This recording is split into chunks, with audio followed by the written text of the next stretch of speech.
Hey, everybody. Thanks for joining me today. I'm super excited to talk to you about content strategy.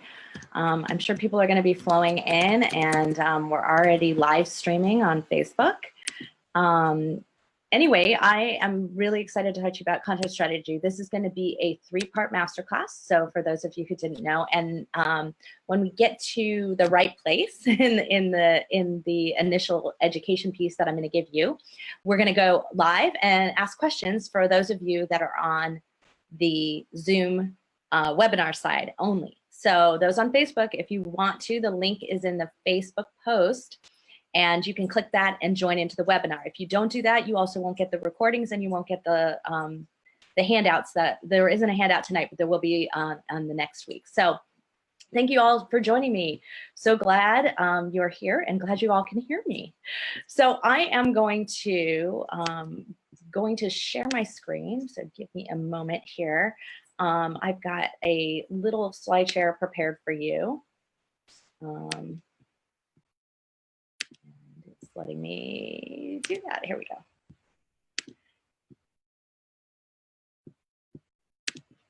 So let's start that. There we go. Okay, hope you all can see that. Anyway, so I'm assuming you're here because you want to get even more next year. So maybe you didn't get enough this year. Maybe you're already starting to assess that because we head into December. So we've got, a 2019 we're already starting to think about. And I am absolutely sure that there is plenty of things that we're going to cover here that you're probably already thinking about. So this first class is kind of an overview. It's just going to give you a sense of why should we be content planning, what content planning might be, and why it needs to be strategic. That's the real important part about what we're really going to talk about today. So let's dive in. So as I mentioned before, you're probably not getting enough. So thinking about why you're not getting enough. Did you not get enough clients? Did you not get enough response? Did you not get enough listeners? If you've got a podcast, did you not get enough viewers? If you've got a YouTube channel, did you not get enough followers? If you got Twitter, like whatever it is, you probably didn't get enough of that. And there's got to be some kind of measurement that you're particularly using. I love to go by numbers. I am a numbers girl. So I like to have qualitative and quantitative because there's, a certain number of, did I get enough of what I needed? Did I get enough dollars in revenue that streamed from all the work that I was doing? Was I putting in more effort and time? Did I track my time? Like these are all kinds of numbers and things that we can all look at. My favorite numbers to look at is lag time. So the time from when you first get a lead until the time at which you close from them. So your closing time rate, but also then the conversion rate. So I really care about conversions more than just about anything else. But I also care that they're quality conversions. So I don't want to really have huge, big audience and then have a really low, tiny conversion rate unless it's really valuable for me. So I would much rather have a quality and have a higher conversion rate of a quality and done maybe a slower job on my lead generation. So lag time is okay with me. If it takes them time to warm up, to get to know me, but then they become better clients. That's always better for me. So everybody has their own way of measuring that. And you, I'm sure though, are feeling that pinch and going, I didn't make what I wanted to for 2018. I didn't either. There's always a, grander goal here. And we wanted to hit 1,000 podcasters on our Podetize platform and we didn't get there. So we tried a bunch of different things and we now know what doesn't work and we're putting in a plan in place to make that happen for next year. So, you need to look at that as well. So part of the problem with why you probably didn't get enough is because there was so much thrown at you, right? Lots of written content, editorial calendars, new social media tools, funnels. I got to email market. I got to do blogs. I got to do promotions. I got to shoot no photos. I've got to have a new website. I've got to, all of these things keep coming at us. And there's a lot of money going out, time being, just absolutely drained. And we're all really frustrated and overwhelmed. To top it all off, we've got a lot of competition and it's hard to be heard. We've got 1.8 billion websites on Google. And this is actually probably a little old because it's a couple months since I gave this presentation. So, there could be more now. So we could be over 2 billion by now. There's 5 billion YouTube videos viewed daily. That's a heck of a lot of videos. You want to know why your videos aren't getting watched? Because I get this all the time. People are like, Yeah, I only got like 5 views on my video. It happens because there's 5 billion YouTube videos and a lot of them are pouring money into their videos and they're getting ranked because of that. There's 50 million Facebook pages. It's probably a lot bigger than this last time that I updated this. Those are business pages. So what we would call the business style page, not your personal profile. And so out of that 50 million, a lot of them are spending dollars, advertising dollars, and they get higher circulation than YouTube. So these are problems as well. There's 3.5 billion new Google searches every day. We're going to come back to that, but think about that. There's 3.5 billion new things typed into Google that Google's never heard before. That's pretty incredible. But social conversion is down as low as 1.3%. If we think we're going to make a boon on Facebook, it's just not going to happen. It's just not going to be amazing. Google conversion, Google ads conversions, these are ad rates, is about 13%. So it's still higher. But you know, our podcast conversions can be up around 37%. So for us, we realized that that's much higher. Less people though. You know, we might have 10,000 listeners or 100,000 listeners. And so 37% represents a smaller percentage of it. But that high quality conversion rate matters to me, like I told you before. And so that's why I prefer it. So I prefer things that have this higher than 1.3%. So I'm going to quickly poll you all. Are you a newbie, a pro, a corporation? You know, these are some things that I want to do. There's a quick poll. And for those of you who are on Facebook, you're not seeing this, but you could type into the Facebook comments if you want. The first question is, are you a podcaster, videocaster, blogger, all of the above? You're a brandcaster, or you're none of the above yet? The second question is, how long have you been a content creator? A year, 2 years, 3+ years, or you're not creating content yet? And then I want to know what your biggest challenge is creating content. Time, money, help, know-how, all of the above it might be. So I'm going to allow you to vote and launch the poll and let you guys see that. And I'm just going to give you a few minutes to think about that. And you know, don't feel bad if you're just brand new to this. That is not the point. There's lots of people who have been blogging for a really long time and then they stop and then they start back up again. And then there are those who, you know, thought that it was passe. There were those who, if you're a live streamer, that counts as video casting. So go ahead and put that. You don't just have to be a YouTuber. So I'm seeing some responses here. That's great. I'm going to give you another minute or two to get that in for those of you who do that. So I'm seeing a lot of, you know, over 40% or around 40% podcasters. So that's good. Lots of bloggers here. Ooh, some all of the above. I got some brandcasters. I bet there's some clients out there. Good to see you. And most of you have been doing it for either 1 year or 3+ years. So, you know, that's a pretty good, but we also have about a third of you who's not creating any content yet. Well, 2019 is really going to change for you if you start creating content. You're going to find this to be a crazy new world. And then we're hearing that some of the best, all of the above, time, money, help, and know-how. It's like all of the above. So, well, you know what? That is exactly, you know, what we hear from so many people. So I'm going to try and cover all of those things. I'm going to try and give you some things that are time saving. I'm going to try to give you some things that are money saving. I'm definitely going to give you help and know-how. And more importantly, I'm going to give you all of the other resources, added resources for which you can find more know-how and dive deeper, especially if you want to know that. So I'm going to go ahead and end that poll real quick. I don't know if I can keep it going, I guess. I'm new to the poll thing, but so I'm going to end that real quick and then keep going. So we get going here.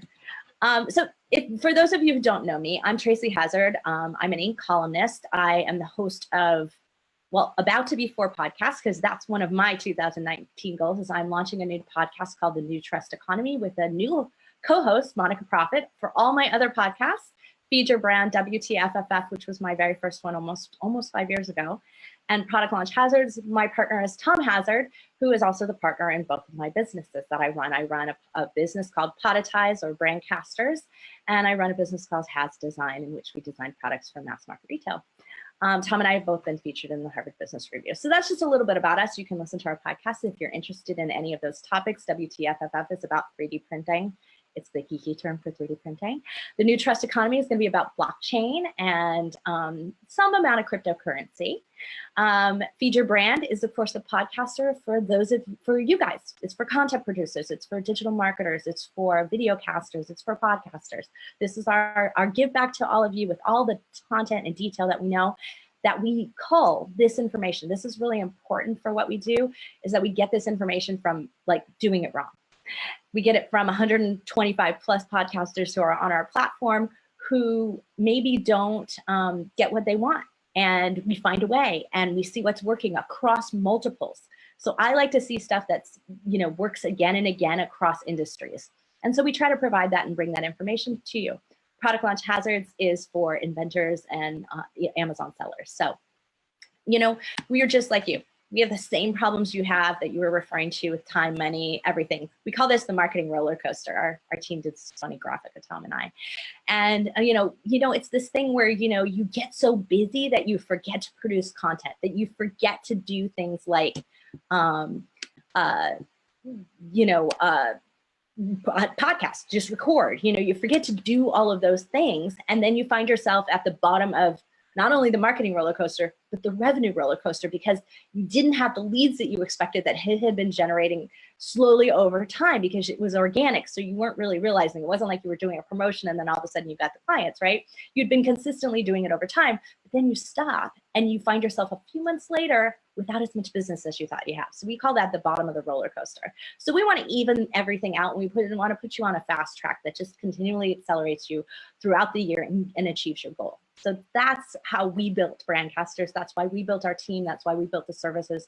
That's why we built everything for ourselves first, and then people begged us to do more of it. So that's what I'm going to share with you, some of those things, and how to get strategic power from what I call your profit platform. So a platform is just what you think. It's your stage, right? It's where you speak from. It's where you can be heard from. And so a platform is, you've heard people ask authors this all the time, right? Do you have a platform? Well, they want to know who your audience is. They want to know, do you have an audience to speak to? Because they're not out there, figuring out who your niche market is. They're not out there promoting your book for you. You have to do it for yourself. So publishers want to know you can do that. Sponsors want to know that you can do that. So this is where the platform is the community underneath you. It's your stage and your authority above, giving and being able to be heard from that place. And the broader and the taller it gets over time, wouldn't it be just great if it just grew itself and you didn't have to constantly up and to work really hard to get to the next level, So that's what we try to build over time. We call that our platform. So let's dive into what your 2019 goals are. And you can feel free to drop some in the chat, but I'm going to address them at the end. But you can feel free to do it along the way if you want. So what are your 2019 goals? I mean, these are some things that we have to think about. We have to think about what didn't go right this year, and also think about something that we might want more of. So I'm going to go over a few of those. So this is our good friend, John Livesey, who's one of our podcasters, the Successful Pitch Podcast. It's a fabulous podcast. He's been podcasting about as long as we have. And he wants to write a book. It's his second book that he's written, and he wrote Getting to Yes, How to Go from Invisible to Irresistible with Your Ideal Clients. It's a fabulous book, but he wrote it from his podcast. He built it right out of that. So he planned it, and then he podcast to it. He planned it and had the strategy by which he built the content for it. He had it in his head and built it in that order. You don't have to do it in order, but you could also have that outline and you can have that plan. So that's something that you might have a goal about. You want to write a book next year. This is our book. Our book is going to come out next year. So we did it this way. We wrote it from here. I also wrote a book from my ink column, and that's going to come out next year as well. So it's the same kind of thing. Wherever you're generating content from, you can have a strategy plan to either go and strategically pull from what you did in the past and repurpose it, or you can plan it for the future. You can also build a course. We did absolutely that. We built a course, and many of our podcasts are a part of that course. Do we need to be concerned with music rights? It's definitely a part of how to choose music for your podcast. So these are all a part of our course. There are also addendums to our course. So while we have the course itself, we also have these little bits and pieces of things where people can deep dive and get some more information. So we utilize them to go hand in hand together. I want to attract followers. This is Scott Carson. He's got the No Closer show. He has killed it this year. His video cast, and this is kind of old news because I think he's done way more than this. His video cast has been listened to just under 250,000 times. So, I mean, he got a lot of videos, video views, and he has it on both Vimeo and on YouTube. And it doubled his audience in 10 months. So he did an amazing job of doing that. Plus, he had great listeners. But one thing that he did was he started with a great list to begin with. And he really nurtured that list along the way and grew it and gave them more and more value. And he does a strategy of multiple shows as well. So that's what you're seeing behind here. Some people want to attract a tribe. They want to attract community. They want to build, in this case, Rajana wants to build a community of coffee enthusiasts. And Stay Grounded podcast has all kinds of great detail into where the beans come from and stories behind it. And it actually helps him sell more products and get more subscribers to his coffee subscription service. So this may be a strategy for you. We also have a lot of doctors and professionals on our platform, and they get new patients. And part of this is a way that Google is rewarding them for being chiropractor in New Jersey. And so it rewards them by pushing up local, but by being a chiropractor who's putting out content and no one else is. And it's also attracting. So patients get to know you even though they aren't having sessions with you yet. And so that's a way that they build trust and then they decide they want to come see you. So maybe this is a strategy, especially if you have something complicated or, people procrastinate about, something complex to sell. A podcast or a video cast or creating deep content and having a strategy by which you put that out is going to really help move you forward in the next year. So now the second part of that is who has the audience you want. You got to have some competitors out there, or you got to have some people that you aspire to be like. So thinking about this is that we may not have a direct competitor for our RSS hosting, for where we host our podcasts. We may not have a direct competitor who has a podcast as well there, but we probably have podcasters who teach podcasting out there. I mean, I know we do. And so, we look at that and go, what content are they creating and where are they creating it? And on what topics do they cover that we didn't cover? And was that purposeful? So looking and finding someone who has the audience that you want gives you an opportunity to match them and to benchmark them. And it gives you a starting place to, kind of do all the grind work. So, thinking about all this stuff and how hard it is to be heard, because marketing is a contest for people's attention. I like to say that it's a method of being seen, heard, and found in a noisy world. So how can we figure out what's already resonating with that community? The fastest path to doing that is to go straight into and find out what they're already blogging, what they're already podcasting about, what they're already building videos on. A little tip here, guys, I forgot to mention, in the corner over here, it says FYB number 34. That means that there's a feed your brand. Oops, let me go back. There's a feed your brand episode that you can listen to. There's a podcast episode that already covers this. And so this is a little bonus stuff. Sorry, I should have given you this ahead, but we're going to provide the slides to you and the videos, so you'll be able to write them down then, and you'll be able to make sure that you can go back and listen to these if you want to deep dive under any of these subjects. So the other problem is that some of your competition are heavy digital marketers. Like, they've got all the hacker tools. They've got time, they've got speed, they've got the tech, they've got the channel, they've got hacking techniques. They don't mind the risk, and they will put the money in.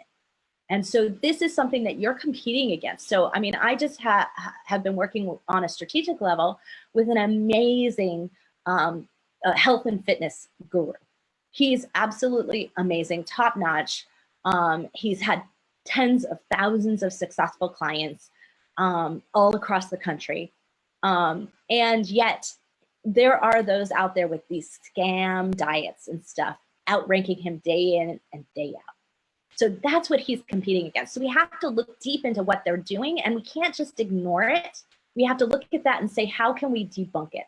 How can we circumvent it with better, more authentic, and more valuable information? So we do have to look at those competitors that we wish we could just discount and just ignore. Now, we don't have to, go after clickbait or go after anything like that. In fact, we want to do the opposite, but it doesn't mean that we're not hitting their topics so that we can outrank them, so that we can build content around them. So remembering all this noise, right? There's 500,000 podcasts worldwide and 200,000 active in the US. So that means that it's a smaller pond than that 8 billion websites on Google, right? It's less than the 50 million Facebook pages. And so we have a smaller pond to work with. So there is a lot of value in being a podcaster. So I'm putting this in because if you're a videocaster, this is a very quick and easy way for you to expand your content into a very interested audience. And then from there, we want to go one step further, and we want to go blogging too, because 1 out of every 5 Google searches is new every day. That's 20% of searches that they don't know where to send it to. But if you're speaking it, if your content's current, if you've been posting videos on it, if you've been podcasting on it, then your information is right there and available very quickly. And Google's going to reward that, and they reward that consistent and constant content that you're pushing out. So we want to be found. This is my sister-in-law on the right, Laura, and there are 20,000 LA wedding planners with 33 million Google results. Actually, it's probably more now since I pulled this slide originally. It's really hard to be found and rise above that. So a way to rise above that is through really good content that you know is going to resonate with the community, that competes against the other wedding planners who either aren't doing it or are doing it poorly, or just writing blogs, or just doing Instagram, and just don't have time to do all of these things. Now, I know it's overwhelming, and I promised you I'd get to that, and I will. I'll get to some tools and techniques and ways at which you don't have to do all of this yourself, that you can automate some of this. So we'll get to that. I don't freak out yet that I'm telling you to do all this stuff next year. Okay, it's not gonna be as overwhelming. I promise you. The one thing that I want you to do is just remember to figure out what that content is and record it. That is your number 1 and 2 job. That's it. So what we want to position you where search happens and when search happens. So sometimes that's like 2 in the morning, right? And so we got to think about things in our content strategy, in the way that we're putting things out there, and the words that we're choosing, to topics we're going to be choosing. We have to be thinking about that as what matters to the listener. What matters to the person who's viewing it? What matters to the reader? What matters to them, and what kind of pain are they in that they're out there searching for it? Because it's a whole lot easier to attract someone who's out there looking for it than is to push a message in the face to people who've never thought about whatever it is that you might be offering them, or whatever your expertise is in. It's a whole lot easier to be found by somebody who's already searching. So that's where we really want to position you. And you want to get yourself positioned in a place where they're searching, and we want to get you in the position of being there when they want you there as well. So I'm going to this is kind of a cautionary note. There are a lot of authority thieves out there. And what this means is that they're stealing your subscribers. They're stealing your people. They're stealing your followers. And these are all people you know. These are all RSS hosts, they're social media platforms, they're blog talk radios, they're the YouTubes of the world, they're even Amazon for those authors out there, right? They don't share who downloads your book. They don't share who downloads your podcast on iTunes. They don't share their listenership on radio. They don't share their viewers on YouTube unless they opt in, right? And so unless they've chosen to give you their information, and that's a whole lot harder because you know what? Their loyalty is to the platform that they're on. So we want to pull all of that, and we want to make sure that we're pulling it back into our platforms, and making our platforms the authority, that we're doing things that drive people back to us for more information, for a deeper dive, for more different views of things, for additional content. Right? So we want to have both going on at the same time. We want to be also out there and in all these places so we can be found where people are searching, but we also at the end of the day want to drive them back to one single place. So that's what I want you to stop doing in 2019. I want you to stop sending people to your Facebook page, sending people to your YouTube channel, sending people to your LinkedIn. I want you to your iTunes, to wherever you might be hosted, especially to places like Anchor and other things for those of you who are hosting. Send them back to your website and give them a place to find you wherever they choose to subscribe, because you do want to be convenient to them. but send them back to your website for everything. And most importantly, anytime you have links out or anything in any of your posts and any of your videos and anything you do, do not put the links in anywhere but on the blog post on your website. Make them go there to get it. So only give them one single thing to remember. For us, that's feedyourbrand.co. Podetize.com if we were giving a different type, but feedyourbrand.co is our content place. It's where we drive everybody back to. And then all of the information is available and there. Now we've got people. Now we've got people and they're going to see our other things. So that's how we're found. We also want to be requested. This is something that's really changing in 2019. It's been shifting over this last year. Our voice recognition and people asking for us is going to be very, very important in the coming years. The algorithms are shifting to voice pattern recognition. So it is extremely important that we stop writing blogs. And here I am, a writer, telling you that. We stop writing blogs, we use our transcriptions, we use the full length, we use our voice pattern to drive the Google search that's going to happen, or the Google scan that's going to happen through our website. Because, hey Google, Alexa, all of those things are going to drive how things are requested in the future. And to be honest with you, as much as it would be great if they scan the audio files, they don't. They scan the written word. So they're based in data, even though they serve it up in voice. So keep thinking about all of those conversions that we have to do.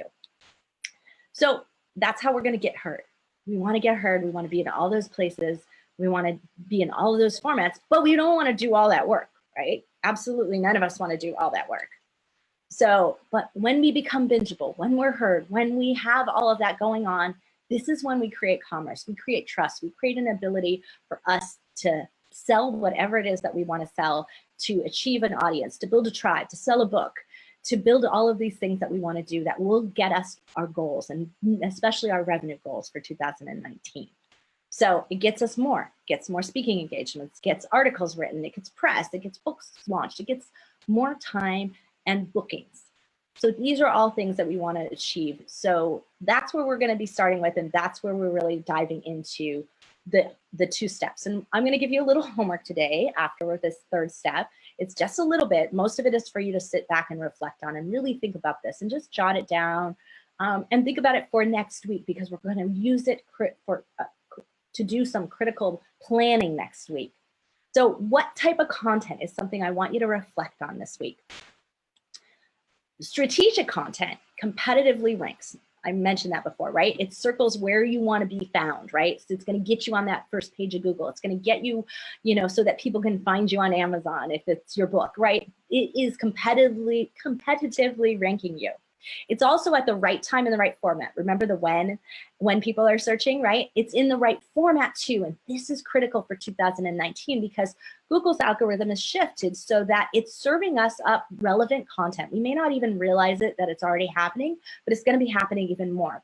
If I'm a reader, and I am, it's going to serve me up blog posts. If you're a viewer of videos, it's going to serve you up a video. And if there's a listener of a podcast, it's going to serve him or her up podcasts. So it's going to serve it up, not just content for what we're asking for, but it's going to serve it up in a relevant format that I will likely click on, because Google wants to be cognizant of that. It wants to give me exactly what I want. It wants to, it doesn't want me to scan through all of it and then pick the one that's a blog post. It wants me to give it to me first. So it's already choosing that for us. So if you're not producing your content in all of those formats by doing it once, then you're missing out on a good percentage of people who just happen to be different types of learners or different types of searchers. So at the end of the day, we want all of this to get found so that it builds your business. That's what strategic content is. So let's talk a little bit about what that format is. It's Google searchable, like I mentioned. It's giving valuable answers, right? This is not teasers and stuff. This is real deep dive information. Stop doing the 3-minute videos. Do 10 minutes as your shortest ones, because I know under 10 minutes goes and you can transfer it to LinkedIn. So for your shortest, like your tips of the day and all of those things, but give it more, because I can speak, and I speak fast, as you guys are finding here, right? I can speak a lot of words, but not in 3 minutes. I can't get enough to outrank 3,000 words, which is kind of Google's optimum level. It likes 3,000 words or more. And so if you can speak 10 to 20 minutes, you're going to get to that 3,000 words. If you can do 45 minutes, you're going to get to 6 to 10 if you talk as fast as me. So that's where we really want to be. We want to also have really valuable answers, as I mentioned. And so that can come in that because you're going to deep dive into something. You're not just going to skim the surface of it. You're not just going to give them a little tip and walk away. You're going to deep dive. You're going to go deeper into something when you have 10 minutes or more into it. And then, as I talked about before, we want that relevant format. So that's what we're really thinking about. And I'm losing my earbuds. Here we go. And so we want to go deeper into that. So let's talk a little bit about what good content and bad content is. So good content provides that value. It's what I'm looking for, right? It's the answers I want. And sometimes it's not the typical answer. So keep in mind, you don't have to just toe the line if you really have but I also don't want you to be contrary, right? Don't be controversial just to be controversial. Believe in the answer, whatever that is. We also want it to be somewhat timeless. Now, I know that can't always be the case. Not everything can be timeless, but we want to try to be as timeless as possible. We don't want to put promos that can expire. There are different ways to do that, and we could talk about that offline. But we want to keep things as timeless as possible because we want to reuse this content, right? We only want to do it once and we want to reuse it again and again because when people find us, they want to feel like it's new, like it's still relevant to them. And even though it might be 2 years old to us, and I have over 550 podcasts on my 3D print podcast. And so we have 550 episodes. And we get people who are still going back to the beginning and starting from the beginning because it's new to them. They just discovered this thing and all of that path of it is new. Now, there is some things that they are printers that no longer exist anymore. Stuff like that does happen. But, and they're smart enough to know to skip it after a while, so they get that. But for the majority of it, I would say 90% of it is timeless and still gives them the value they were looking for. The other thing is we want it to rank quickly, which means that we really need it to be dialed in. We need it to know what we're talking about. We don't want to be so broad brush and all over the place. We want to have a very focused piece of content, narrow. And it shows and tells. So that means maybe you have some things on video and that are visual, that are sharing, like I'm sharing you a slide share here. We want it to also tell though, because we want it to sound good when we're doing it in audio. We want to make sure that we're describing everything. We're giving them the URL. We're spelling things out if necessary. So we want to make sure that we're doing both things at the same time and be aware that we're going to be in these multiple formats. So, and at the end of the day, it broadcasts you, meaning that it's broadcasting you into all the places that you need to be, and it is making sure that it's giving you the casting in the multicast formats. Bad content is promotional, it's clickbaity, it's advertorial, so it's all about an ad message. It teases without delivering. You guys know it, you've all had them. They're basically selling you on a webinar through their podcast or a webinar through their video. And that's not where you're going to get the long-term good subscribers. That's not where you're going to get the long-term value. And that's not what good strategic content is. So this is how we become bingeable. I do want to invite you to go to Feed Your Brand podcast and subscribe because we will be providing more and more information there. We also do share with you interesting tools we come across and people we come across who are doing interesting things in growing and marketing your business. So we try to make those aware. We are pretty careful about who we bring on for the most part. I mean, sometimes we just find them really curious. It's brand new. Nobody's really doing this. So let's talk about it. We had an episode on chatbots and stuff because there isn't like somebody who has decades of experience. But for the most part, if you hear Tom and I recommend something, it's because it's working across the board. So we try to be really careful about our recommendations. So let us know if you have a bad experience with anything that we put on that show because we would want to make sure that that everyone is cautioned about that. So anyway, I want to do that. And before I move on to questions, I hope it's okay for me to share some of these tools because hope is not a strategy. You got to have some tactics too. So we want to make sure that you are not only strategically planning, but you're going to build yourself some tactics. And for me, that is going to come, oh, I forgot. I have your assignment in here first. Let's do that. So your assignment is to set your business goals, to benchmark your competition, figure out who they are and where they are generating content. Is it on Instagram? Is it on Facebook? Is it on YouTube? And then go and check it out and see what their topics are. See what some of their top, their top blogs are, their top videos are, the ones that get the most views. Check them out, write them down. bookmark them. And consider that content type. What are you doing today? Are you doing all of those formats? What aren't you doing? And are you willing to do next year? Because that can increase it. As you saw from Scott Carson, who I showed earlier, he added video and he got 250,000 more views. That's amazing in 10 months. So imagine what you can do if you just add a content type from content you're already generating. So here's what I think: the right things in the right order with the right resources. This is what I lecture about probably all the time. These are the most important things that you can do, because if we've got a recipe for things and we put them in the wrong order, sometimes we get bad results. And so it matters what ingredients we put into things. It matters the order at which we mix them. And it matters who we've taken advice from or who we're going to utilize. So all of those things really matter. And I have a been there, done that again and again rule, right? For every one of these things, they have to work consistently.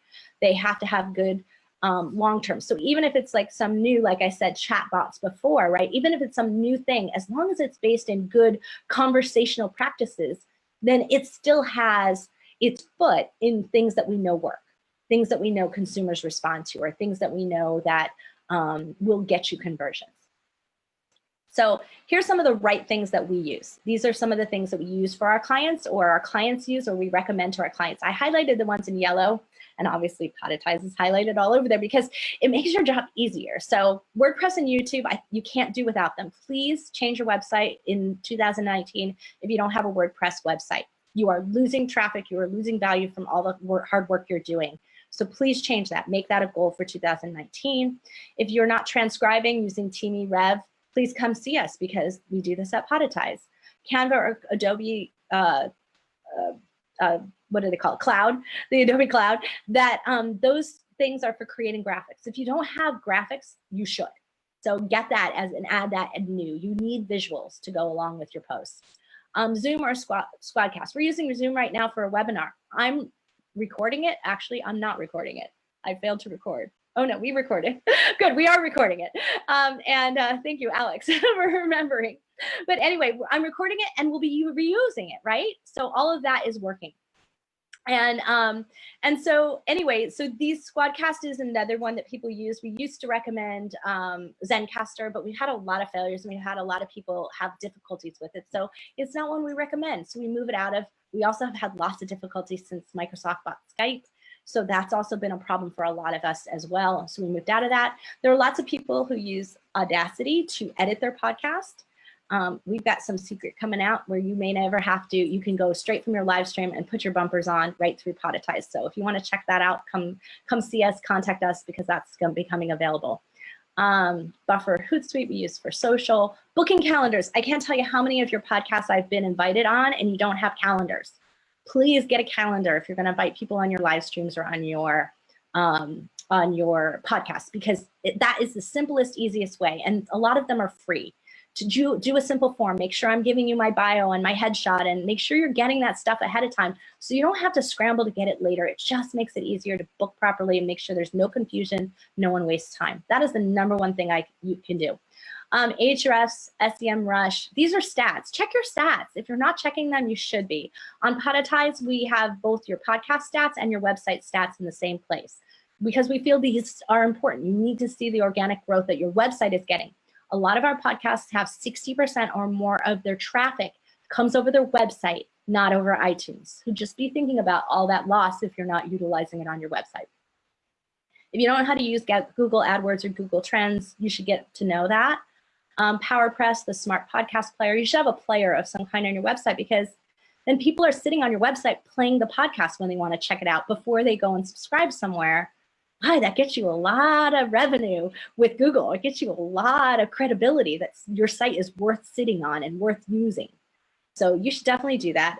SEO, you know, there's new school and old school SEO, that it's still important. It's still something we need to pay attention to. And that's one of the tools, plugins that we use on our WordPress sites. Get a decent mic and a headphones. Look, earbuds.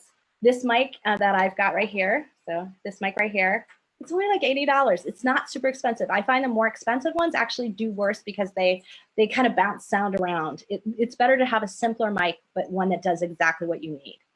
And then get yourself a good RSS host. Stop hosting with the ones that are stealing your content.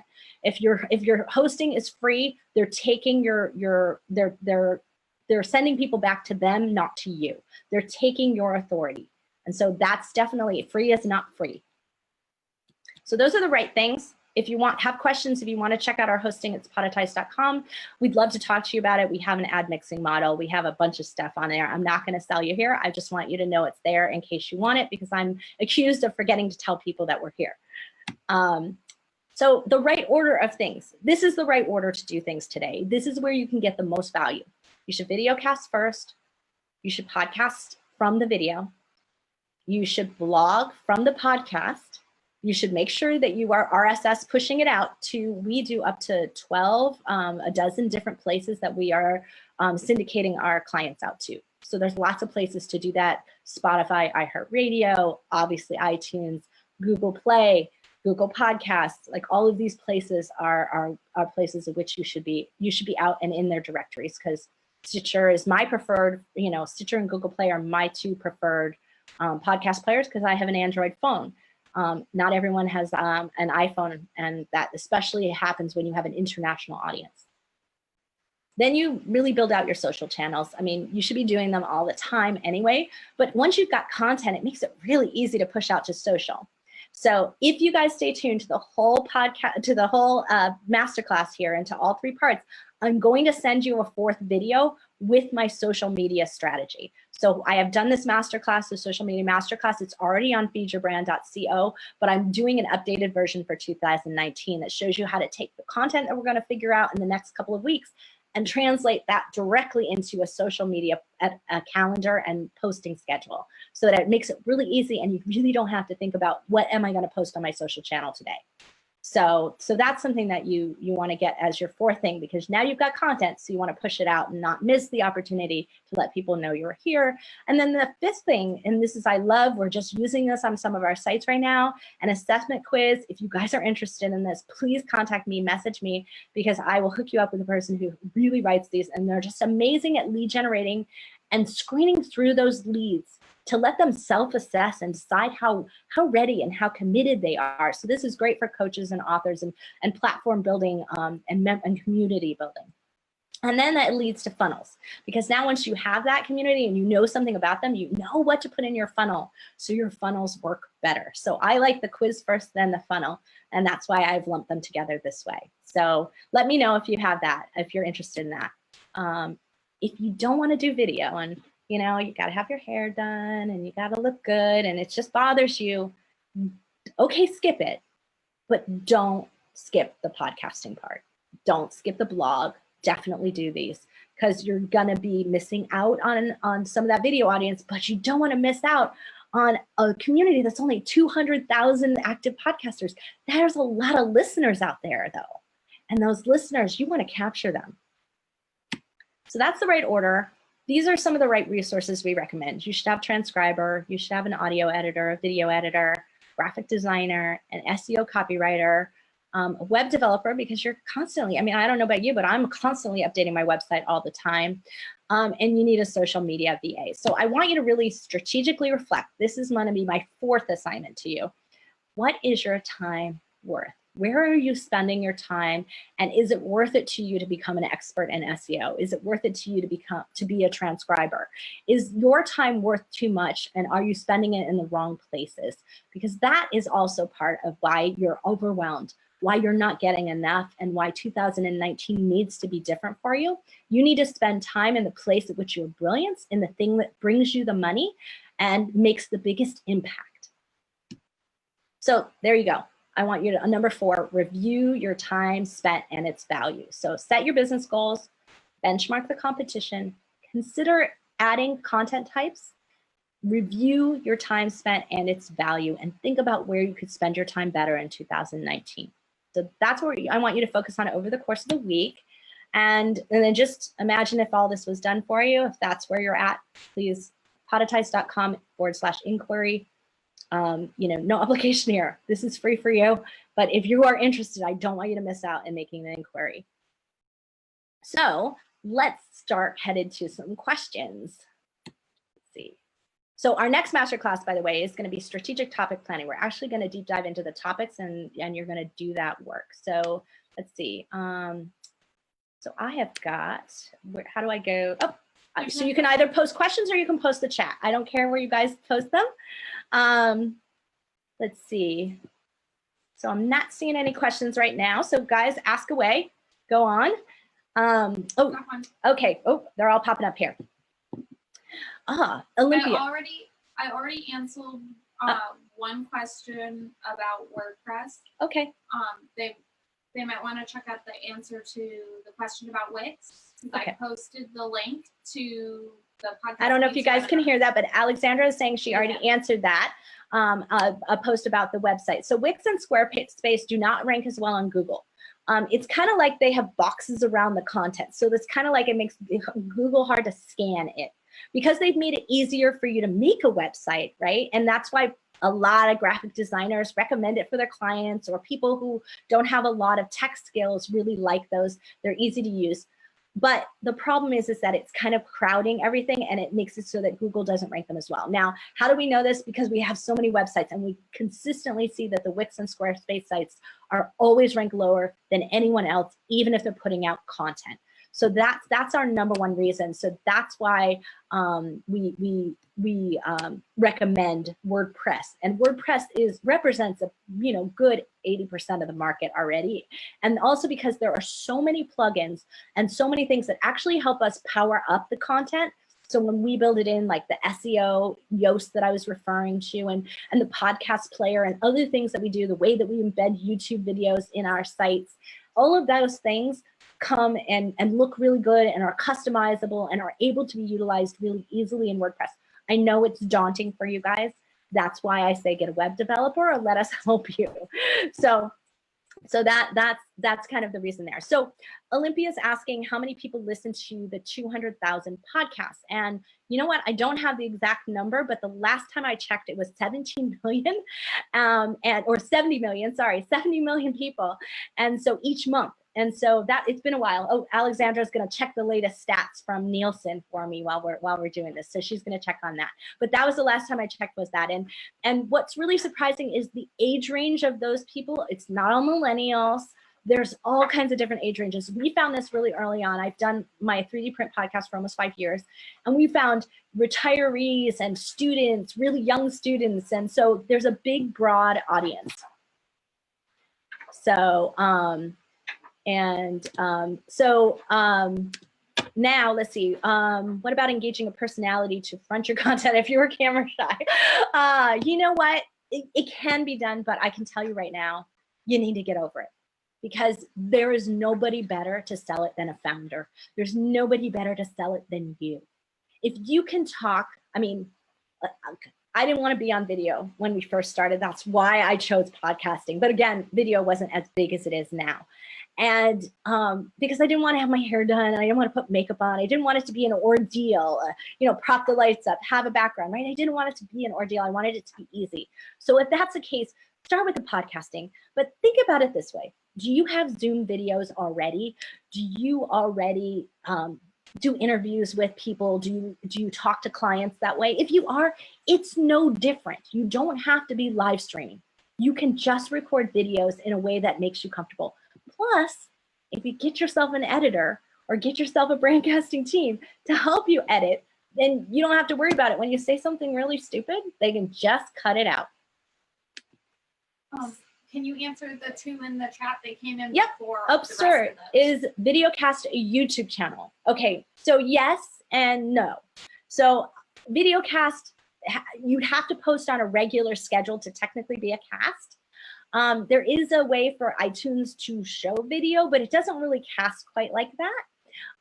So I would say, as long as you've got a video show that is coming out on a same day, same time, on a schedule.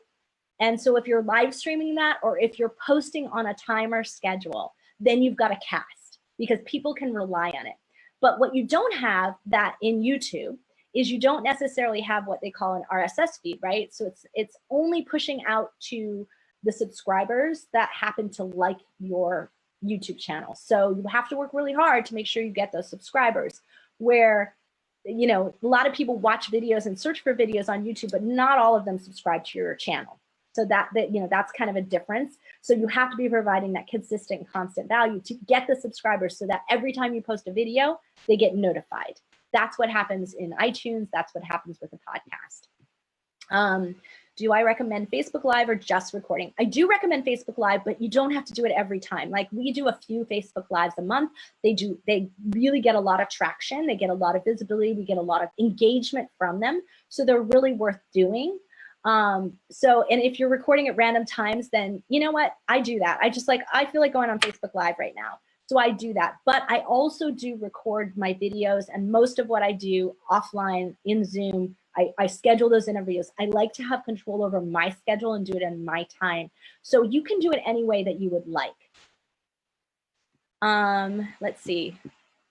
I've got advantages of Instagram versus Facebook versus YouTube. So, you know, I'm not a big Instagram user. There's a lot of value in Instagram. We see a lot of people who are making a lot of money and doing a lot of that. But what I would say is that it doesn't quite have the audience. It doesn't quite have the broad age range. It doesn't have a broad enough demographic. So I highly recommend being in both Facebook and YouTube. So if you do your Facebook Live, there's 3 little like dots up in the top corner after the video is, you know, fully loaded and it's in replay mode. Click that, download the video, load it up into YouTube.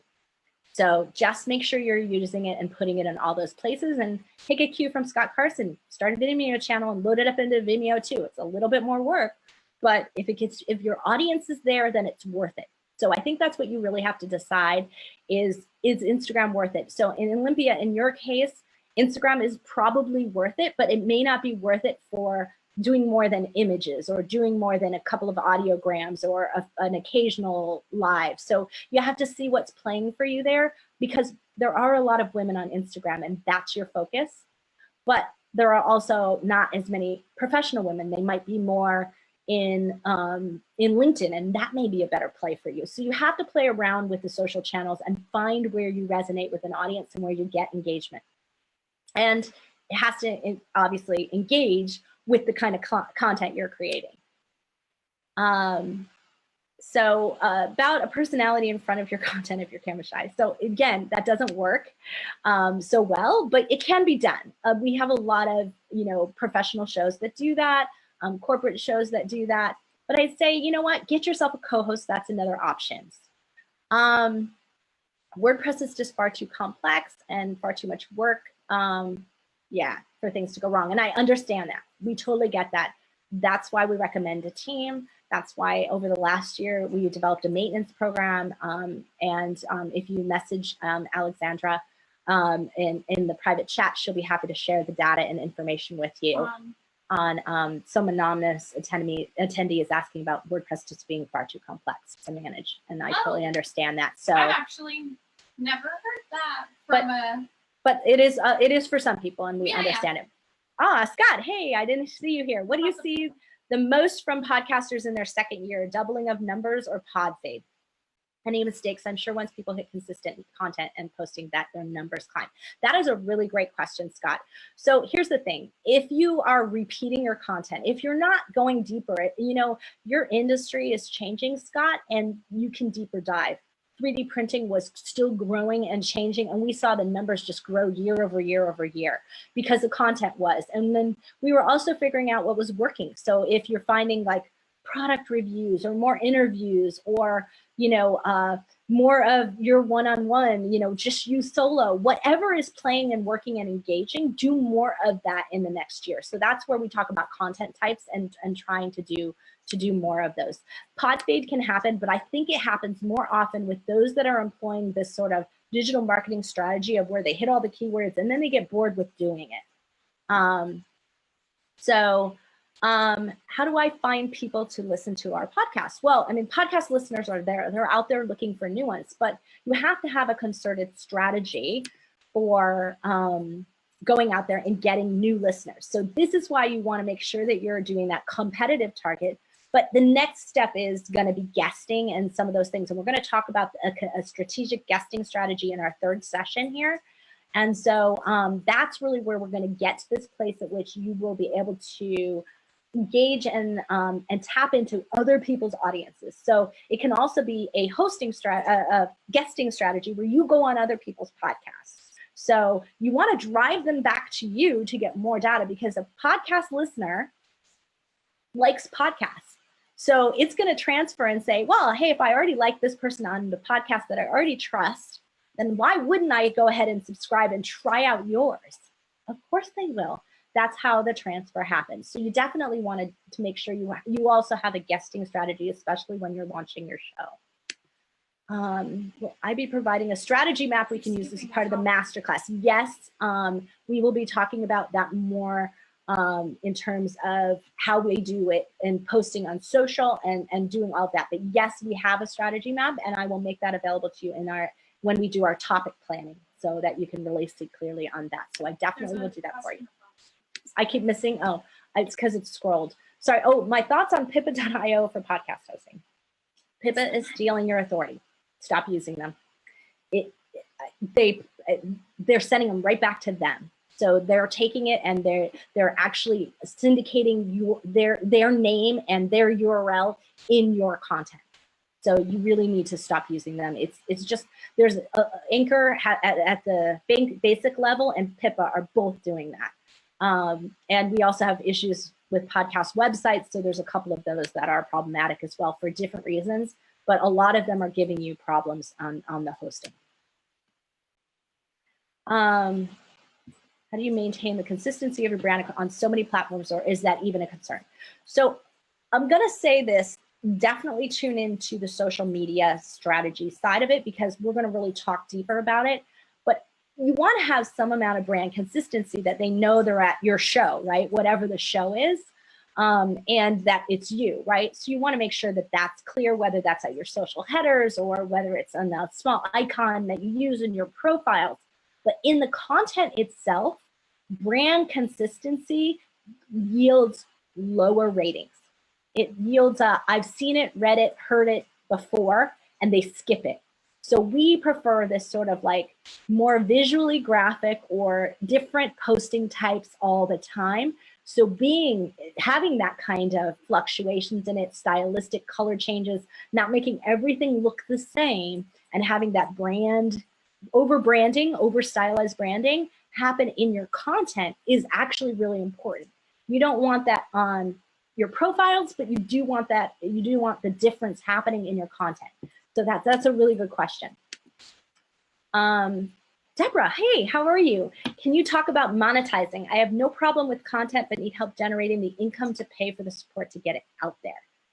Well, Deborah, there are sponsors coming. They are coming around, and I think that we're going to see a tipping point in 2019 with people saying, wow, the influencer level, the conversion rates on podcasts is really high. Some of the biggest sales that are going on right now on Amazon are coming from podcasters. So I think people are starting to see that the conversion rate is really high, and that brand association is really important, and the trust level with podcast hosts are really good. So part of it is a strategy and making sure your show is going to resonate with brands, and so with the kind of brands and the kind of sponsors you'd like to attract. So we probably ought to have a one-on-one about that at some points here. Let's make sure that Alexandra, you connect with her and get on my calendar, because we definitely should talk about that.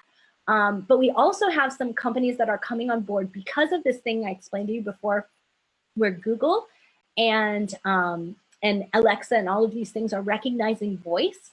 They're also recognizing real people. And so does a website have a real person on it? So we have some websites that sell things that are looking to have sponsored content. So in other words, they're willing to take a podcast and put it right on their site. And it can be a feed, and it can be all kinds of things like that. So there's a way for you to do both. But we want to make sure that that you are, oh, stop share. Thank you. And so we want to make sure that it's going to be a match for you if you get a top level sponsor, and they would basically do the production cost for your entire show. And maybe you want to do that. You do have to commit to like a year, but there are a lot of people out there doing that. Let's see. How do you get subscribers to the YouTube channel? Okay, so I'm not a YouTube expert. It's really hard. That's all I can tell you, is that it's really hard to get them to subscribe to your channel. But the best way to do it is to have a lot of content on there. So trying in the early days when you have 1 or 2 videos isn't going to do you good. Get more videos, and it will help you move that needle and really start to get people to subscribe. They're going to subscribe to you when if it's their preferred, if they want to watch your videos as opposed to listen to the podcast, they're going to subscribe in the place that they go first every time to get their content. So they will naturally start subscribing to you. And call to action in every description. Thank you. And a call to action in every description to remind them to subscribe to the channel so they get your videos next time. So you definitely want that in the written description, not just in, and you know, try to give that shout out if that's where you want to drive your traffic. But I recommend you drive your traffic to your website and embed the videos in your website blog posts, because that will sort of naturally happen that people will watch them over there. So you'll get the views in both places. Let's see. Are you seeing success with people uploading video to iTunes versus just audio? No, I'm really not. We have not. Doesn't even work. It doesn't really even work. Yeah, it's something that they started and they tried to do, and then they realized it was cumbersome and it didn't work, so they stopped supporting it. No. So while it allows it and you see it, it doesn't work. Real quick, Scott. Hi everyone. I'm Alexandra. I help Tracy with all of this. Scott, I just want to let you know that iTunes does accept video, but every other platform has problems with it. So if you wanted to send your video of your podcast through iTunes, you would have to have a separate RSS feed that only goes to iTunes, because it creates, and only has video in it. Only has the video in it, because it creates problems on every other platform, because all the other platforms do not accept video. So okay. And then Scott, you're also asking, how hard is it to make sure your Alexa search is working properly? Yeah, Alexandra's going to answer that in the Q&A, because it is a little bit. You have to be exact about how you do it, and so we do know how to do that. And so if you also want to reach out, anyone, we can help you with that. But for right now, TuneIn is the preferred Alexa podcast platform, but Alexa's working, or the Alexa team is working on their own skill set. So basically, if you ask to play Feed Your Brand podcast, right now it'll play, even though I didn't say play it on TuneIn, but eventually it'll play it elsewhere. Oh, hey, Paul Hoyt, nice to see you. Nice to hear you. And thanks so much. I appreciate that. Let's see. Are podcast listeners more fickle than those on other content sites? If, you know, that's not, I haven't found that. I mean, for the most part, we find subscribers are consistent. And so if you can't release new episodes regularly, though, that does affect it. Now, there are definitely, there's a definite shift in iTunes. So in other words, if you haven't posted content in like 3 months and they haven't listened to it, it starts to automatically unsubscribe people. And it didn't used to do that. And so that is some of the ways that why people may see attrition, but they probably were never listening to begin with. That's what we find. We find that there's a consistent level of the downloads you have every single morning. So like within a few hours of your podcast episode going live, those are probably your number of subscribers. And so we kind of use that as a gauge for ourselves to see, are we in the right place? And is this happening? And is it going up and down for us? So that's really where we see, as long as that's staying in consistent growth, then we're doing well on that. But one of the things that I highly recommend, do not do replays. They get pissed at you and they will unsubscribe.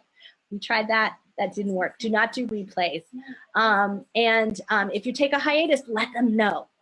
So that's also a problem, because if they think, oh, wow, they just dropped off the face of the earth, they might never come back.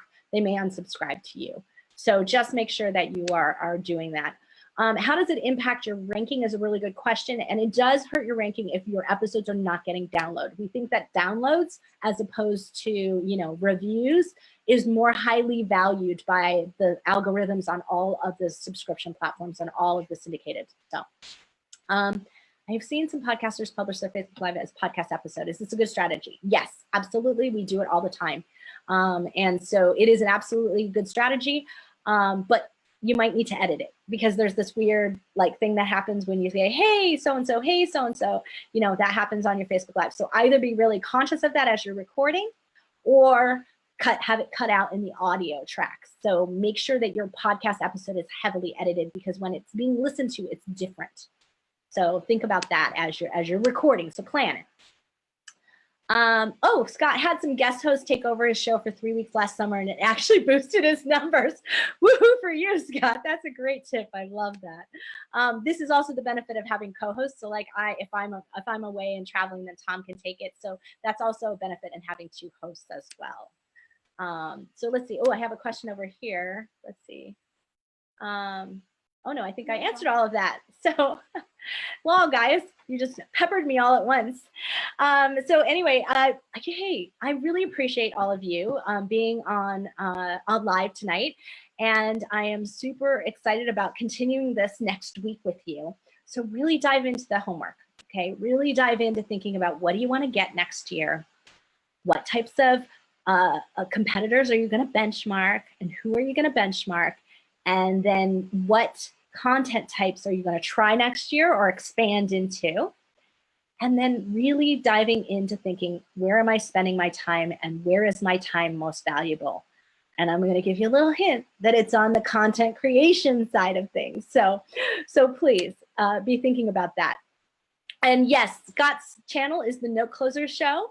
And he also is with us tomorrow night, because we are hosting tomorrow night a podcast peeps mastermind for those podcasters who want to take it to the next level. And tomorrow night we're talking about guesting strategies, which we will be addressing in my 3rd version here, but it's more of how to find guests and which guests are the right guests. And tomorrow night we're really going to talk about guesting strategies that boost you.